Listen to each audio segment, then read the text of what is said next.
반갑습니다. 서울대 항소 영어 수학의 이시욱이라고 합니다.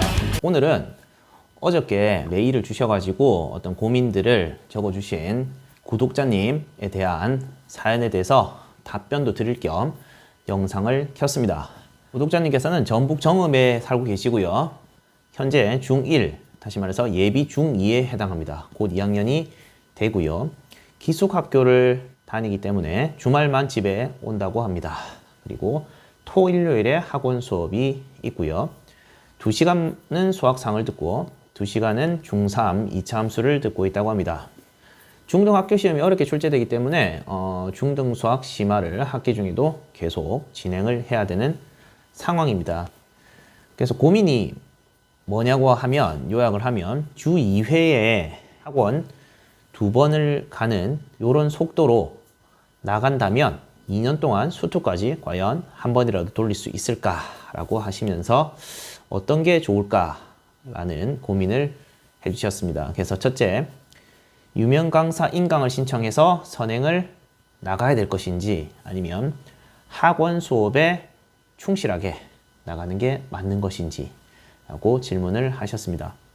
제가 봤을 때는 결론부터 말씀드리면 학원 수업에 충실하시면 좋을 것 같습니다. 왜냐하면 선행을 인강으로 하면요, 생기는 문제점들이 뭐냐면 아이들이 그냥 강의만 듣기만 해요. 강의만. 문제를 전혀 풀지를 않습니다. 그 속에 든 문제를 하나도 안 풀거든요. 하나도 안 풀고 이것은 수박 겉핥기식 선행이 되고요. 그리고 책으로 치면은 책 목차만 읽고 이 한 권을 다 뗀 것처럼 이렇게 말하는 것과 똑같아요. 이에 반해서 학원에서는 한 문제 한 문제 다 풀어줍니다. 바로 풀어주고 그 자리에서 풀 시간을 주거든요. 그게 도움이 됩니다. 진도를 많이 나가는 게 중요한 게 아니고요. 진도를 많이 안 나가더라도 이런 방식으로 수업을 해야지 실력이 조금씩 늘어나갑니다.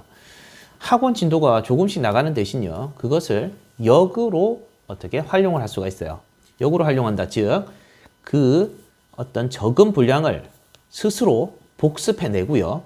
그리고 연습 문제를 아주 꼼꼼히 풀어야 됩니다. 연습 문제 아주 꼼꼼히 풀어야 되고요. 자기 복습용으로 스스로 RPM이라든지 라이트센 이런 것들로 스스로 학원에서 안 시키더라도 스스로 라이트센 같은 것들을 풀어서 자기 복습을 완벽하게 해야 됩니다. 그래서 천천히 따라가면서 그 반에서 어떤 상위권이 되려고 노력을 해야 됩니다. 느림의 미학을 즐겨야 됩니다. 느림의 미학. 천천히 차곡차곡 나가는 걸 즐겨야 됩니다. 이건 여담이기도 한데요. 수학은 내가 1등인 클래스에서 수업을 들으란 말이 있어요. 즉, 능동적으로 공부를 해 가서 자신감이 항상 뿜뿜해야 됩니다. 자신감이 뿜뿜해야지 자기 수준보다 어떤 무리한 진도 아니면 무리한 반에 들어가서 어떤 자신감을 잃으면 안 됩니다. 그래서 최근 우리 학원에서도요, 맨날 꼴찌만 하던 학생이 있었어요. 그 학생을 그 하위반으로 내렸거든요. 그 밑에 학년 반으로 내렸어요. 내리니까 얘들이 정말 저도 놀랐습니다. 그 반에서 1등을 해요. 1등을. 1등을 하면 그 반 못하는 반에서 1등 하는 거 아니냐가 아니라 잘하는 반에 넣었어도 중상위 이상 올라갈 정도로 갑자기 밑에 반에서 1등을 하면서 공부를 해요. 공부를 한다. 그래서 이런 것들을 저도 한번 놀랐어요. 자신에 맞는 반에 들어가서 자신감이 항상 뿜뿜하게 이렇게 공부를 해야 됩니다. 인강을 굳이 만약에 활용하고 싶다면요. 활용하고 싶다면 선행용으로 들을 게 아니라 학원에서 배웠던 부분을 복습용으로요. 1, 2주 후에 학원 진도보다 1, 2주 후에 그 부분을 인강으로 듣는 게 좋습니다. 여기서 반드시 선행돼야 될 거는요. 그 인강에서 나오는 부교재를요. 미리 꼭 반드시 풀어서 예습을 한 후에 내가 모르는 문제가 뭔지 체크를 해서 능동적인 자세로 그 인강을 들어야 됩니다. 선행용으로 아무것도 모르는 상태에서 들어가지고 진도만 쭉쭉쭉 나가면 절대 안 되고요. 이렇게 예습을 한 후에 모르는 문제를 체크해두고 능동적으로 이렇게 인강을 들어야지 도움이 됩니다. 그래서 계획표를 한번 짜보겠습니다. 계획표를 만약에 짜본다면 1안은요. 고등수학에 초점을 두고요. 어떤 학교 시험은 그냥 특목을 갈 게 아니면 그냥 학교 시험은 적당한 수준에서 한 80점 내지 90점, 80점 정도 수준이라도 만족을 한다라고 하시고 고등수학에 내가 초점을 맞추겠다 진짜. 고등에서 내가 뿌리를 뽑겠다 하시면 1안 조금 무리되는 안일 수도 있는데요. 1안은 2-1, 2학년 1학기 때 수학상 다 떼고요. 2-2, 2학기 때요. 수학하를 다 떼세요.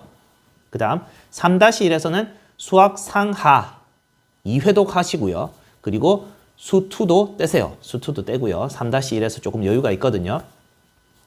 그래서 수2도 다 떼고요. 그 다음에 3-2에서는 겨울방학, 3-2하고 겨울방학 기나긴 3개월이 있어요. 3-2, 3학년 2학기랑 겨울방학을 이용해서 수원을 또 1회독 하시면 됩니다. 그렇게 하면 원하시는 수원까지 1회독이 되시겠어요. 그런데 이것보다는요, 저는 2안을 추천을 사실 드리는데요. 정말 상위권이 아니고서는 정말 상위권, 예를 들어서 내가 전교 1등 한다 하면 1안으로 가시고요. 2안 같은 경우는 제가 봤을 때 중등 심화를 하고 그리고 어떤 학교 시험과 이렇게 병행을 하겠다. 그것도 좋은 방법이에요. 중등 심화가 어차피 고등학교 때 도움이 되거든요. 그래서 중등 심화를 하고 학교 시험과 병행을 해서 고등수학을 하겠다 하시면 정말 너무 조급해하지 마시고요. 2학년 1학기 때 수학상을 하시고요. 수학상 다 떼고요. 2-2에서 수학하를 절반만 뗍니다. 왜냐하면 2-2가 중등 전 과정을 통틀어서 가장 어렵고 심화 문제도 많고 한 곳이기 때문에 이때 중등 심화 문제를 좀 깊이 있게 풀어야 됩니다. 그래서 그 시간들을 학교 시험 대비 기간도 감안했을 때 수학하를 절반 정도 떼시면 됩니다. 수학하도 좀 얇거든요. 그러니까 수학하 절반 정도 떼신다 생각하고 중등 과정을 좀 심화를 깊이 있게 한다. 그리고 3-1에서는 생각보다 교과 과정 자체가 어렵지가 않아요. 뭐 제곱근이나 이런 거기 때문에. 그래서 시간이 상대적으로 많기 때문에 3-1에서는 수학하의 남은 부분 절반을 하시고요. 수학상하를 2회독을 하세요. 했던 책을 다시 보세요. 다시 봤을 때 그 느낌이 다릅니다. 그래서 3-1에서 수학상하 2회독 그리고 수학하 남은 절반을 뗀다. 그리고 3-2에 2와 겨울방학 동안에 수2를 들어가면 됩니다. 수2를 들어가서 수2가 상대적으로 양이 작고 하니까 뗄 수 있거든요. 그래서 수2를 한다. 그래서 수원은 남겨두셔도 됩니다. 수원은 고등학교 가서 하셔도 됩니다. 그래서 이 정도로 가시면 고등학교 올라갔을 때 상위권 충분히 할 수 있습니다. 하시고 너무 무리하게 이렇게 선행을 달려나가야 된다는 조급함을 가지시면 오히려 독이 됩니다. 절대로 저희 학원에서 받지 않는 학생들 중에 하나가 뭐냐면 예를 들어서 중1인데 말이죠. 중1인데 뭐 고등수학을 뭐 고등상하를 다 뗐대요. 이제 중2 올라가기도 전에 고등상하 다 떼고 뭐 했다는 학생들 보면 그 짧은 기간 동안에 아주 수학을 겉핥기 식으로 수학 상하까지 다 뗐다고 해가지고 뭐 수2를 해달라, 뭐 수학 1을 해달라 하시는 분들은 저는 받지를 않습니다. 왜냐하면 실력이 형편없을 게 뻔하거든요.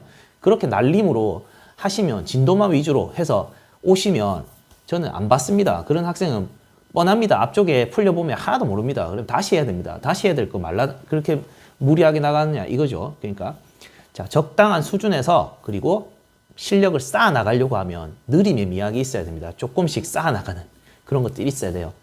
그래서 너무 조급하게 하지 마시고요. 좀 마음의 여유를 가지고 선행하시면 됩니다. 지금 사연 주신 우리 학부모님 지금 잘하고 계십니다. 잘하고 계시고요. 조금 여유를 가지고요. 하시면 됩니다. 그래서 인강 무리하게 듣지 마시고요. 듣고 싶으시면 제가 아까 말씀드린 것처럼 복습용으로 듣는다. 이렇게 생각하시면 되겠습니다. 자, 오늘 영상 컨텐츠를 주셔서 감사합니다. 우리 구독자님 건승하십시오. 감사합니다.